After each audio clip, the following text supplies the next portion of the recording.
Good evening. This is Greg, and he's here to pass on some vital tips for anyone who's about to or just has had a robotic radical prostate operation thing. For me, the week since the operation was a nightmare for one simple reason: the catheter. Now, the catheter is inserted while you're out to it during the operation, and when you wake up you've got this little hose thing coming out that runs down to a bag that sits on your leg. Now, the only problem with that is it comes out through the very tip of your penis, which I'll refer to as the winky from now on.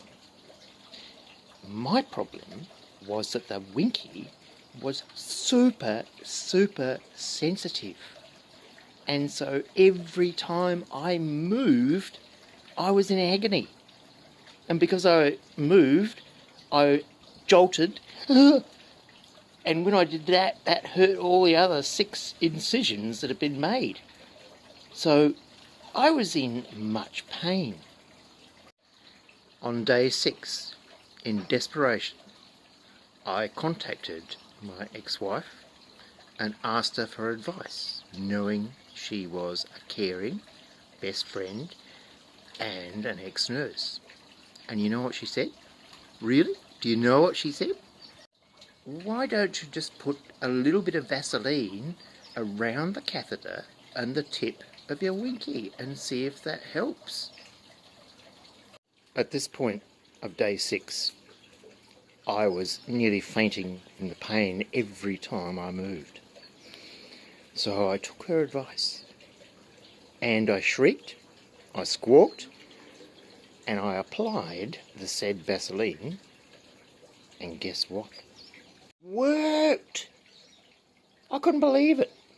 I had 6 days of absolute agony, and the simple act of applying a little bit of Vaseline around the catheter at the tip of my penis took away the catchy bits that made you jump every time you moved. So, please take on board this little tip that's never written anywhere, never mentioned by any of the nurses or the surgeons or the doctors, but it's so simple. Vaseline on the winky will make your week from hell not a week from hell. Ha! So have happy times now.